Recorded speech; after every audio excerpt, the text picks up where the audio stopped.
Cricket fans షాక్లో ఉన్నారా? సెమీఫైనల్కి చేరే ఛాన్స్ ఇంకా ఉంది, కానీ ఒక్క తప్పు చేస్తే మన పని అయిపోయినట్టే. ఐసీసీ మెన్స్ టీ20 వరల్డ్ కప్ 2026లో సూపర్ 8 స్టేజ్లో హీట్ పెరిగిపోతోంది. ఇప్పుడే వెస్టిండీస్ జట్టు జింబాబ్వేని ఓడించడంతో పాయింట్స్ టేబుల్ మొత్తం తలకిందలైపోయింది. ఇప్పుడు అందరి చూపు ఇండియాపైనే ఉంది. ఇండియా సెమీఫైనల్కి చేరాలంటే మిగిలిన మ్యాచ్లన్నీ తప్పనిసరిగా గెలవాలి. తెలుసా? కేవలం గెలుపే కాదు, మంచి రన్ రేట్ కూడా చాలా ముఖ్యం.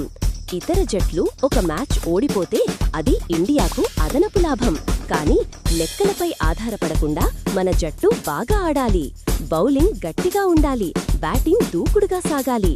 చిన్న తప్పు చేసినా టోర్నమెంట్ నుంచి బయటకు నెట్టేస్తారు. కాబట్టి జాగ్రత్త. అయినా ఫ్యాన్స్ ఆశ వదలొద్దు. గేమ్ ఇంకా మన చేతిలోనే ఉంది. మీ అభిప్రాయం ఏంటి? ఇండియా సెమీఫైనల్కి చేరుతుందని అనుకుంటున్నారా?